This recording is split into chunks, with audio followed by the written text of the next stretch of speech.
criticism from Government Minister Priyamanijan for wearing a brooch depicting Venezuela's map, with Ghana's Essequibo region included. Rodriguez was wearing the brooch during a recent meeting with Prime Minister of Barbados, Mia Mottley. Political scientist Dr. David HINDS has called out Barbados and any other CARICOM counterpart that is mum on this matter. And so these small societies, these small economies are being pushed by that tide of transaction. So whether it's Mia Mottley or Kamala or our president here, they're all being transactional. Dr. HINDS noted that Ghana emerges as a crucial player within CARICOM, but its treatment towards Cuba is now inherently haunting them. If Ghana can effectively foster unity among Caribbean nations, it may help navigate the transactional tendencies that now dominate regional politics, he reasoned. So therefore, Dr. HINDS, if I understand you correctly, Ghana is in no position to criticize the Caribbean. That's it. Because it's like they're doing the same thing. So if me go there to Venezuela and talk to the lady with our territory on her chest, and think, Cuba would say, look what you do to us. HINDS highlighted the Caribbean nations face the dilemma of balancing national loyalty with regional cooperation amid economic pressures.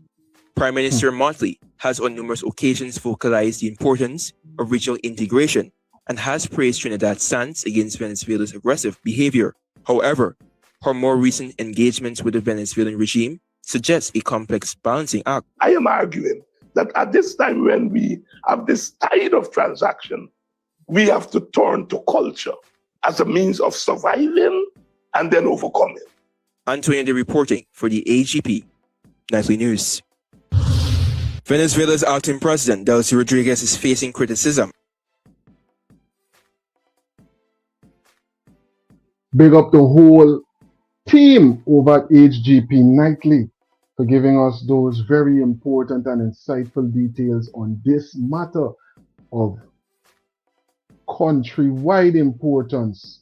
And that's why we got to have a unified front on what's going on with this, because this is about to come before the CCJ this week, and we're definitely going to be bringing you all of those updates and the details connected to the case and everything right here on Delta 9 Media. So make sure you hit that subscription button and put on the notification bells so you will get all of the updates immediately as they come in right here on Delta 9 Media. Big up to all the travelers right now in the chat. Thanks for being a part of this international digital connection. Thanks for tuning in with Delta 9 Media.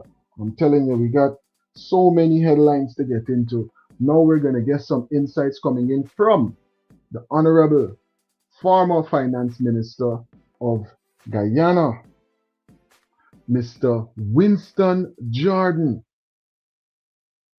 Distracted by a Pacific crisis, a European war, or a domestic succession, and decides that its interests are satisfied by oil access and minimal cooperation from Caracas, Caribbean states could find themselves facing a resentful Venezuela with far less American attention than they anticipated.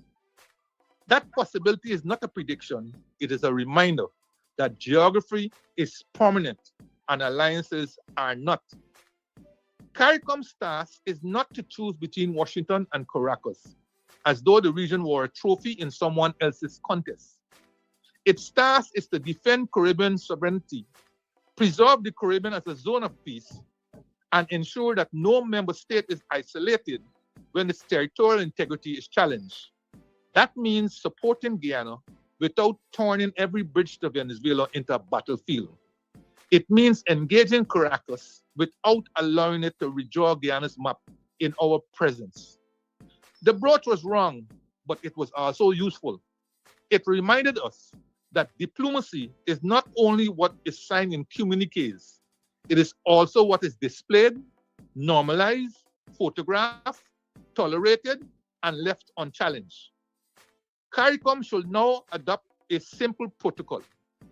No official regional engagement shall be used to display symbols, maps, pins, flags, language asserting a territorial claim against a CARICOM member while that matter is before an international court. That is not hostility. That is discipline. We can remember Petro-Carib and still defend Guyana. We can value Venezuela and still reject provocation. We can cooperate with extra-regional partners and still refuse to outsource our judgment. The Caribbean has long survived by being diplomatic, but diplomacy without clarity is not wisdom. It is caution without conviction. The broad showed us that. Now, CARICOM must show that it has learned. An excellent piece by Professor Robinson that should be required reading not only for Ali, but for his entire cabinet and especially his foreign policy specialists, his foreign policy ministry, and all his advisors.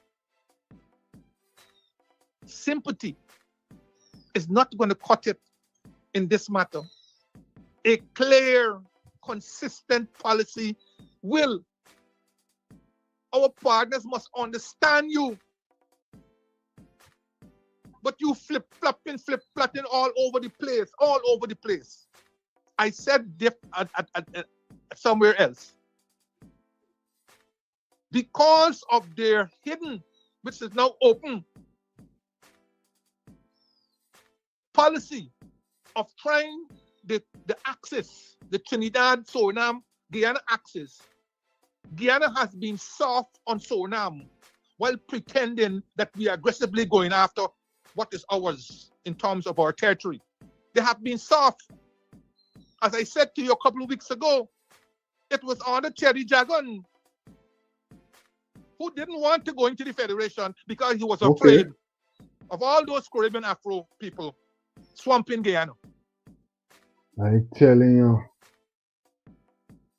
So that might be why Honorable Motley would have made certain steps like was made recently, because if the same party, their former late great leader, right, was taking certain protocols, then Motley, being the scientific and being the political leader that she is looking at it and saying, why, if these calculations are right, these persons might move in that direction, because that's former leadership and that's the perspective that this party would have held before.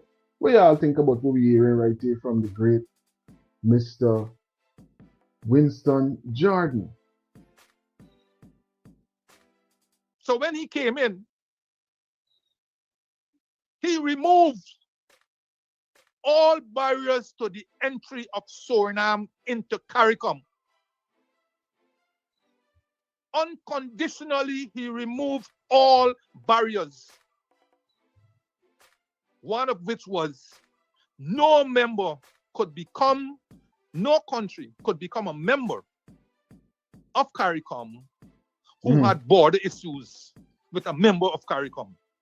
But Teddy Jagan caused that to remove and allow Suriname unconditional entry into CARICOM.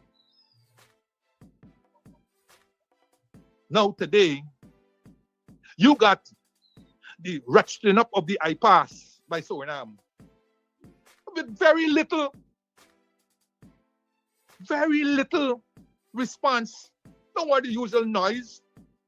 I'm telling you. So it seems like if Monday starting, the case is gonna, commence with Venezuela, but it seems there's other things in the mix that we definitely gotta take care of. That's why we ain't get time for no division, We don't have time, and this is not the place nor the time for us to be moving, divided and fighting against one another and them things. That makes sense. With all of the wealth in the nation and less than 1 million people, Suriname trying to encroach, Venezuela trying to encroach, the president wearing it on a brooch, and we can't realize that we can't go in on like that because people gonna peep we card and say, hey, they're divided, them ain't even unified amongst themselves. We could do this. We could pull the one saw and pull the other one saw, and we gone through the middle and get what we got to get and do what we want. We can get time with them.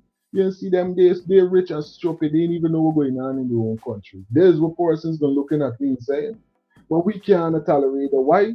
These are wise people, but they, and with great wealth comes great responsibility. So now we got to make sure that we moving forward with discipline. Discipline, respecting one another. Discipline, showing that we could look out and be neutral with one another. And every person that is a Guyanese in Guyana and those that are willing to return to Guyana should have equal opportunity in a safe environment so that we could come together and build the nation that we need. Build the nation that we need. This is very, very serious times in the world. And we're going to get into some of the serious implications that's coming in because of all of these conflicts and a number of other things that are coming down the pipeline, whether we like it or not. Yep, nice. They can't do anything. Suriname got us like a vice. Little Suriname got us like a vice. Over our own territory. I'm telling you.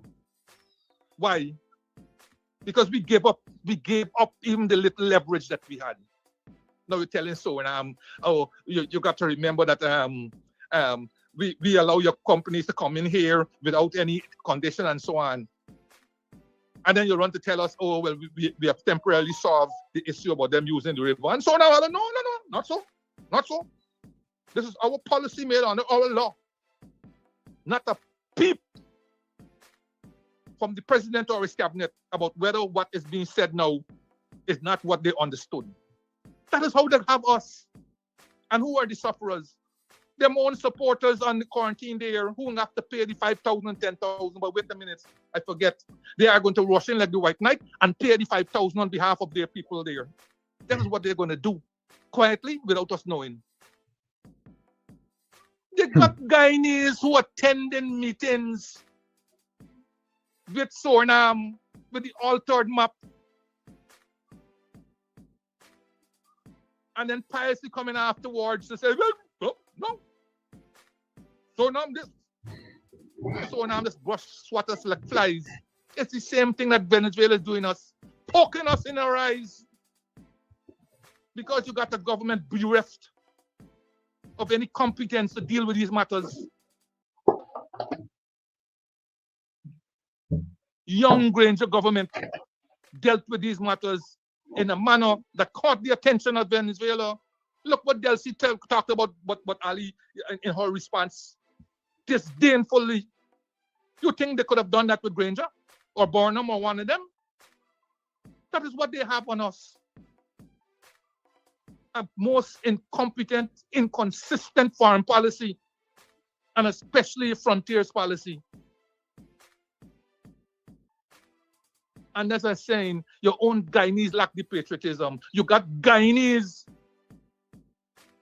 media people and advertising people who are organizing Suriname type meetings in Guyana. And with I'm telling you, where are we going with an attitude like that? Pick up yourself to the Honorable Mr. Jordan, wherever you're there right now. Thanks for all the hard work that you put in many, many years, and you're still putting in the work till now, making sure you come out and you give us, the younger generation, an opportunity to understand certain things as you process it through your many years of experience and your many years of expertise and the knowledge that comes with that, right? Cheryl is saying, good afternoon, Delta 9, and all the right-thinking Guyanese people in the country have to be more proactive. They are still sleeping while the country is being sold out right under our noses. Ah, boy. It's crazy. So crazy. Kim Raj is saying that's so true. King of Stone Music is highlighting this. Watch out for those 100,000 plus Spanish in Guyana waiting for orders to overthrow the PPP government. Watch and learn. I hope there's not a plans Because that plan there wouldn't be a plan at all. That would be a disaster for a lot of persons, and them included, because they might see we little and think we soft, but they will not be tolerated. So let's hope that that's not a plan that they have in mind. But nonetheless, they say in peacetime you gotta get prepared for combat, because you don't want to be caught in an unsuspecting or get caught with the element of surprise in the time of battle, right? Big up yourself for dropping those insights. King of Stone Music, big up yourself every time.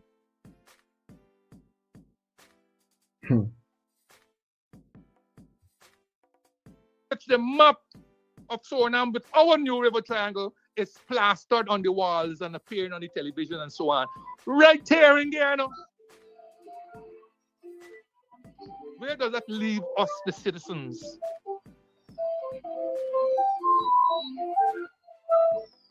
A little foreign policy community. Greetings, you're on to Delta 9 Major Life. In which you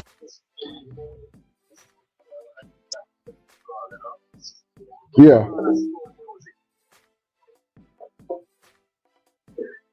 It was spelled by my producer.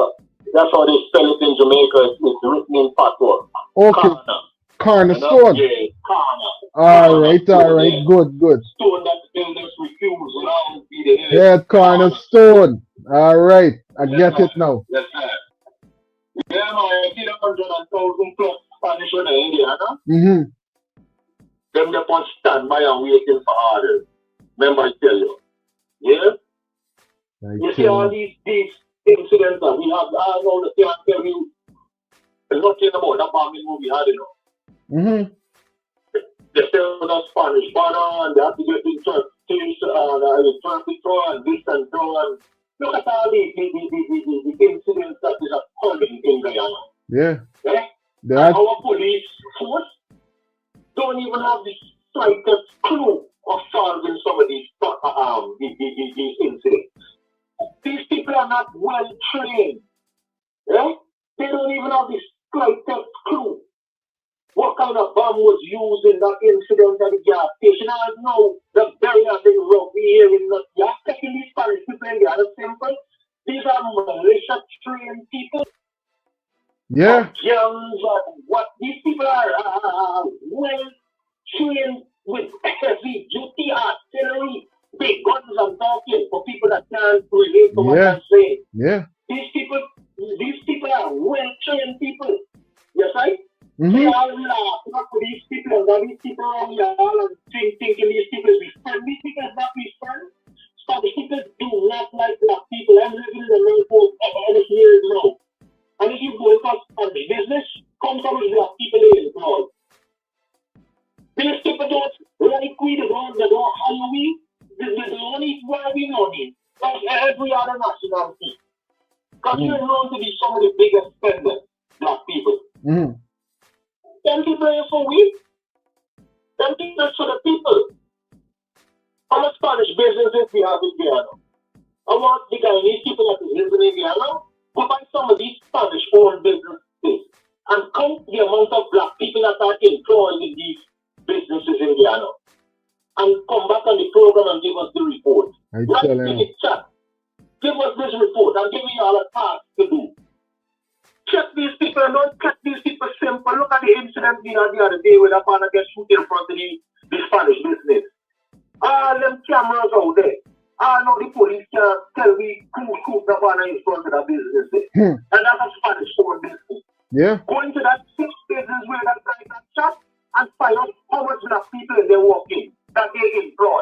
So these are some of these foolishness where you gotta wake up and you go spend your hands and go and party and drink and wait to be let Dickie then to come and you gonna blast out.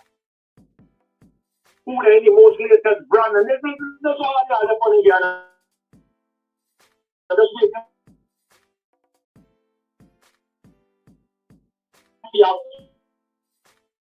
Family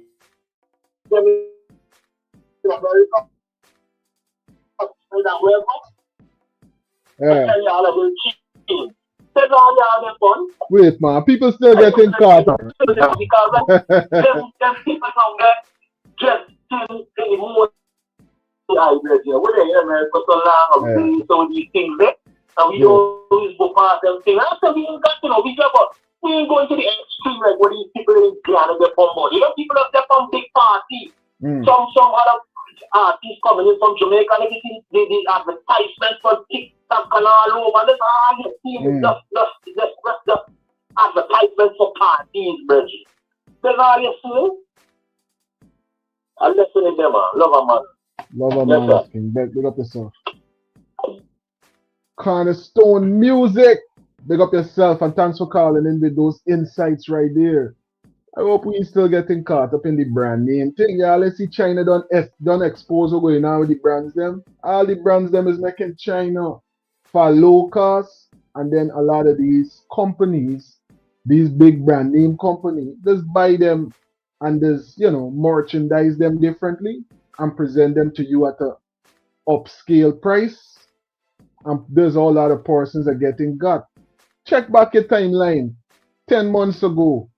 Less than a year ago, all of the information was being highlighted by these companies because a lot of them were getting cut out from the market. You understand? Check it out. Don't get caught up in. But the biggest brand name is your last name. And as long as you're repping for Duck and you're repping somebody else, you're selling out yourself. You're selling out yourself. Let me hear some more from the former finance minister. You got the majority. You don't want to convene it. Why? Why? When we were sending people to The Hague on this ICJ matter, President Granger made certain that Jaguar was informed, and not only that, he made certain that a representative of the opposition was on every one of those committees. If my memory served me well, it was Teixeira who accompanied them to The Hague. My apologies to her if it wasn't her, but I seem to recall her accompanying the official delegation going to The Hague. Who from the opposition has been invited to go to The Hague next week? Who? In fact, I have even learned that the government is refusing to meet with the opposition leader to inform him of developments in relation to the meetings next week. How we have a national issue